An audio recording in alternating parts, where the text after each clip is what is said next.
Allora, professore, torniamo a noi, abbiamo parlato di prevenzione e allora ci sono un po' le due situazioni anche estreme. Ci sono persone che hanno degli stili di vita ineccepibili da quel punto di vista, conducono attività motoria, hanno una dieta equilibrata, non eccedono, non abusano, non prendono alcol, fumano, eccetera, eppure poi si trovano per una genetica sfortunata, per una familiarità, adesso ci spiegherà lei bene che cosa interviene, o fattori ambientali, questo è l'altro grande problema, a contrarre una patologia oncologica, tumori, stiamo parlando poi di tumori al seno, che è inaspettata, alcuni addirittura che dicono di non aver avuto neanche una familiarità.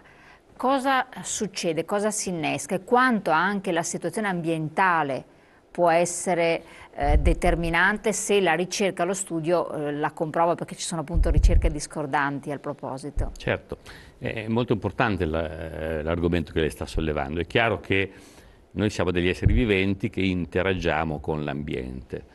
L'ambiente cos'è? È il nostro stile di vita, di cui abbiamo parlato, la dieta, l'attività fisica, ma è anche l'ambiente in senso lato. Ad esempio, si è citato prima il fumo, io posso scegliere di fumare o scegliere di non fumare. Se scelgo di fumare accetto un rischio molto elevato di sviluppare il tumore del polmone e altre malattie, se scelgo di non fumare non ho questo rischio aggiuntivo. Poi però posso vivere in una campagna ridente di colline toscane dove ci sono fiori, farfalle e l'aria salubre, oppure posso vivere in una zona industriale con un inquinamento ambientale molto elevato. Quindi è chiaro che l'ambiente a sua volta si aggiunge a questa mia scelta. Se io fumo e vivo in un ambiente estremamente sano, ho comunque un rischio elevato perché ho deciso di fumare, ma che sarà comunque molto meno elevato di quello che fuma e vive in un ambiente più inquinato. E lo stesso, se io non fumo e vivo in un ambiente molto sano, avrò un rischio bassissimo di sviluppare questo tipo di malattie. Se io non fumo, vivo in un ambiente molto inquinato, avrò comunque un certo rischio di sviluppare le malattie per l'inquinamento ambientale. Per ricordare che anche il fumo passivo è importante. Infatti stavo proprio per chiederle questo. Di questo bisogna anche essere consapevoli, che quelli che decidono di fumare danneggiano non solo se stessi, ma anche chi vive vicino. Quindi quando io vedo alle volte delle mamme o dei babbi che fumano e hanno figli piccoli, loro devono sapere che hanno deciso di esporre a un rischio di malattie polmonari e addirittura di tumore i loro figli, quindi di questo bisogna essere assolutamente assumersi le proprie responsabilità. E l'altro aspetto è l'aspetto genetico, quindi le nostre scelte personali, stile di vita, l'ambiente in cui ci troviamo a vivere e a lavorare, e l'aspetto genetico. Cos'è l'aspetto genetico? L'aspetto genetico è i geni che noi abbiamo ereditato, metà dalla nostra mamma e metà dal nostro babbo. Alcuni di noi hanno la fortuna di ereditare un patrimonio genetico molto, molto buono. Alcuni di noi derivano da famiglie in cui i genitori, i nonni sono morti a 80-90 anni, magari fumando il sigaro toscano e bevendo la grappa, altri di noi in cui purtroppo sono nati da famiglie in cui i genitori magari sono morti in età molto più giovane per malattie vascolari, cardiache o addirittura tumorali. E l'assetto genetico è importante, però diciamo, i tre aspetti, lo stile di vita, l'ambiente e l'assetto genetico, interagiscono tra di loro. Quindi come si riesce a spiegare questa interazione? Allora, per fortuna, parlando di tumori, il processo che porta una cellula normale a comportarsi come una cellula tumorale è per nostra fortuna molto lungo. Non è sufficiente un unico tipo di danno sulla cellula normale affinché questa cellula normale cominci a comportarsi come cellula tumorale. Deve subire questa cellula normale tutta una serie di danni, e questi danni genetici che la cellula normale deve subire affinché divenga cellula tumorale devono avere certe caratteristiche. Devono essere danni non letali, non in grado di uccidere la cellula, altrimenti non diventerebbe tumorale. Devono essere danni non riparabili, perché altrimenti la cellula li riparerebbe e non diventerebbe tumorale. E devono essere danni trasmissibili, cioè questa cellula, una volta che si divide, deve trasmettere alle proprie cellule figlie lo stesso tipo di danni, altrimenti di nuovo non sarebbe in grado di trasmettere questo indirizzo in senso tumorale. Per nostra fortuna, ripeto, quindi il processo è piuttosto complicato e richiede mesi, molto spesso addirittura anni, perché questo processo si compia. Com'è che lo stile di vita, l'ambiente e il proprio patrimonio genetico interagiscono? Perché per l'appunto vi sono soggetti che hanno una vita molto lunga, nonostante magari fumino o vivano in ambienti non sani, e al contrario succede per altre persone. Chi ha un patrimonio genetico molto sano, molto resistente, ci mette molto più tempo a percorrere tutto il percorso da cellula sana a cellula tumorale. Chi ha un patrimonio genetico meno buono ci mette molto di meno. E lì sta la spiegazione del perché vi possono essere, e ognuno di noi ce l'ha nella propria famiglia, il nonno novantenne che fuma sigari toscano e non ha malattie particolari, perché questo nostro nonno novantenne aveva per fortuna un suo patrimonio genetico talmente solido che, nonostante abbia compiuto 90 anni e nonostante i danni indotti dal fumo e dall'ambiente, non ha ancora nessuna delle sue cellule normali percorso tutto questo lungo percorso. Chi al contrario ha avuto purtroppo il babbo o la mamma che a 50 anni ha sviluppato un tumore, vuol dire che purtroppo il patrimonio genetico già dall'inizio era più debole, aveva qualche difetto, diciamo, iniziale, per cui il percorso è stato molto più breve tra cellula normale e cellula tumorale. Ma è chiaro che su questo percorso, che sia più lungo, che sia più breve, interferisce sempre lo stile di vita e l'ambiente. Che da solo il patrimonio genetico non è una scusa o non è sufficiente per garantire l'insorgere o meno di una patologia tumorale. Ecco, poi torneremo anche sempre sulla prevenzione con la diagnostica, che è un capitolo anche importante, però a questo punto cade la domanda, visto che stiamo parlando di cure anche particolarmente evolute, si è parlato di medicina specifica, personalizzata, di cure strutturate in base al proprio patrimonio anche genetico, perché ovviamente lo vediamo nelle piccole cose, c'è chi non si cura mai e ha bisogno, quando prende un'aspirina ne basterebbe mezza, una persona che pesa 40 kg ha bisogno di un certo tipo di quantitativo di farmaco, chi invece ne pesa 80 un altro tipo.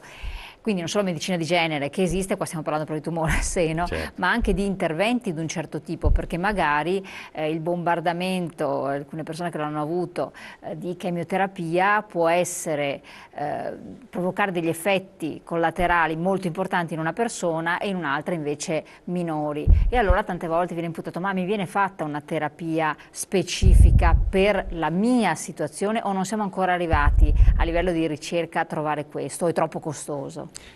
Ci stiamo sempre più arrivando, ci sono delle problematiche, una di queste sicuramente i costi, che sono ancora abbastanza rilevanti, ma ci stiamo arrivando, cioè sempre più ci si è resi conto, per i motivi che diceva lei, tumori apparentemente uguali, il signor Rossi è guarito, il signor Bianchi non è guarito, perché i tumori sembravano uguali, le cure sono state identiche, in un caso hanno avuto successo, in un altro caso no, o addirittura in un caso non hanno dato problemi di tossicità, in un altro caso grandi problemi di tossicità. Stiamo cominciando a capire il perché di questo, perché ogni tumore ha veramente un'impronta digitale diversa, delle sue caratteristiche specifiche. Cioè non sono uguali, non è che uno dice che non sono uguali, ognuno di noi è diverso dai nostri simili e lo stesso vale per le nostre malattie. Il tumore è diverso da paziente a paziente. È chiaro che ci si sta spingendo sempre di più verso la cosiddetta medicina oncologica personalizzata, che vuol dire... Che esiste, insomma. Sì, comincia a esistere. Sempre più si fanno, tramite indagini di laboratorio sul tessuto tumorale, analisi per vedere quali sono caratteristiche molecolari specifiche del tumore di quel determinato paziente, e si cominciano ad avere farmaci che funzionano in base a determinate caratteristiche molecolari. Quindi cominciamo ad avere i cosiddetti farmaci intelligenti, che quindi sono stati sviluppati proprio per colpire alterazioni specifiche di determinati tumori, che alle volte sono molto rare. Cioè, parlando di tumore della mammella, c'è ad esempio un anticorpo molto efficace che si chiama Herceptin, che funziona nei tumori mammari chiamati ER2 positivi, perché si è visto che un 15% circa di tutti i tumori della mammella hanno questo gene alterato che si chiama ER2, che fa sì che le cellule abbiano un determinato comportamento dal punto di vista biologico, e si è sviluppato un farmaco che colpisce esattamente ER2, quindi è specifico per questa caratteristica di quel 15% di cellule tumorali, e diciamo ci si muove sempre più in questa direzione. Chiaro che questo richiede di nuovo sempre di più un'integrazione molto stretta tra clinici, non solo il clinico che tratta, ma anche il patologo che fa l'analisi molecolare, competenze sempre più sofisticate, perché malattie che una volta sembravano identiche, il tumore del polmone, il tumore della mammella, diventano malattie sempre più diverse tra di loro, quindi competenze anche cliniche diverse e anche costi crescenti, perché bisogna sviluppare farmaci per gruppi di pazienti sempre più selezionati, bisogna sviluppare delle tecniche di diagnostica sempre più dettagliate, sempre più approfondite sulla tipologia di tumore. Quindi lei stesso che studia, ma è anche un operativo, si trova davanti a un panorama che alla luce delle conoscenze acquisite sta diventando molto difficile e più frastagliato rispetto a un tempo. Sta diventando molto difficile e più frastagliato, e questo è uno dei motivi per cui, tornando alla sua domanda iniziale, i sistemi sanitari si stanno riorganizzando anche in quest'ottica. Non è pensabile che tutte queste competenze di così alto livello e molto settoriali siano diffuse ovunque sul territorio, ma assolutamente bisogna garantire che tutti i pazienti, in qualunque parte del territorio si trovino, possano accedere a queste competenze. Quindi deve essere il sistema che si organizza in maniera tale di poter offrire in maniera diffusa queste competenze di alto livello. A questo proposito, secondo lei, che lei è un docente anche universitario, la preparazione che viene data, anche specialistica, ai nostri medici, quindi a chi opera concretamente, è idonea al tipo di intervento che adesso viene richiesto? Sappiamo che negli Stati Uniti è sempre, da molto tempo è stata iperspecialistica, cioè loro puntata e concentrata a quello, se vai un centimetro più in là il medico non è più in grado di farlo. Certo. Da un lato per il professionista è anche più noioso, senza dubbio, cioè meno aperto, noi siamo più versatili come preparazione, però certamente più mirato. Adesso è sufficiente la preparazione che viene data per poi andare a centrare obiettivi così specifici dove si richiede un'ultra specializzazione? Certo. La domanda insomma, speriamo di averla. È un argomento che mi appassiona e sarei pronto a parlare per ore, cosa che ovviamente non possiamo, ed è uno dei motivi per cui mi piace fare il professore universitario, perché mi piace tantissimo lavorare con i ragazzi e con i ragazzi. Ci sono due aspetti, secondo me, che bisogna cercare di coniugare, e non è facilissimo coniugare. E uno è l'aspetto, chiamiamolo così, umanistico, perché stiamo parlando di geni, stiamo parlando di caratteristiche molecolari, stiamo parlando di tumori, ma di fronte a noi avremo comunque una persona, avremo un uomo o una donna malato. E un uomo e una donna malata sono molto di più che un gene alterato, sono molto di più di un'alterazione molecolare, sono molto di più che una malattia, perché c'è una sua storia clinica, una sua storia personale, c'è un suo aspettative di vita, c'è una famiglia intorno, quindi non bisogna mai dimenticarsi che la medicina deve essere indirizzata innanzitutto alla persona, e che tutto quanto quello di cui stiamo parlando sino adesso, degli avanzamenti, diciamo così, tecnologici, devono essere finalizzati a migliorare il benessere della persona. E questo è molto importante, perché quanto più ci si appassiona, come ovviamente io mi appassiono all'avanzamento della medicina, tanto più si rischia di allontanarsi da questo aspetto umanistico, di dimenticarsi che di fronte a noi non c'è una cellula, un'alterazione molecolare, ma c'è una persona. E questo è una risorsa e una prerogativa che le scuole mediche italiane devono conservare, perché l'aspetto umanistico è molto più importante tuttora nelle scuole mediche, chiamiamole latine, l'Italia, la Francia, la Spagna, che non nelle scuole mediche nord europee o anglosassone, dove invece si è molto più indirizzati sul tecnicismo e l'ultraspecialità. Però ci va l'ultraspecialità, perché via via che abbiamo queste tecnologie e questi nuovi farmaci a disposizione, dobbiamo essere in grado di comprendere e di usarli in maniera appropriata. Quindi la sfida è veramente quella di coniugare e continuare a mantenere questo aspetto umanistico della medicina, che è rilevante, con l'innovazione sia tecnica che farmacologica. Ed è una sfida di non facile risoluzione che richiede veramente mettersi in gioco, direi quasi quotidianamente, che ripeto, uno dei motivi per cui mi piace fare il professore universitario, perché cerco di trasmetterla trasmettere alle generazioni a chi può ancora essere generazioni. formato. Esatto. Benissimo, tra nuove sfide noi adesso vi sfidiamo a restare sempre con noi, ma l'argomento vedete è interessantissimo, abbiamo la pubblicità, pochi secondi.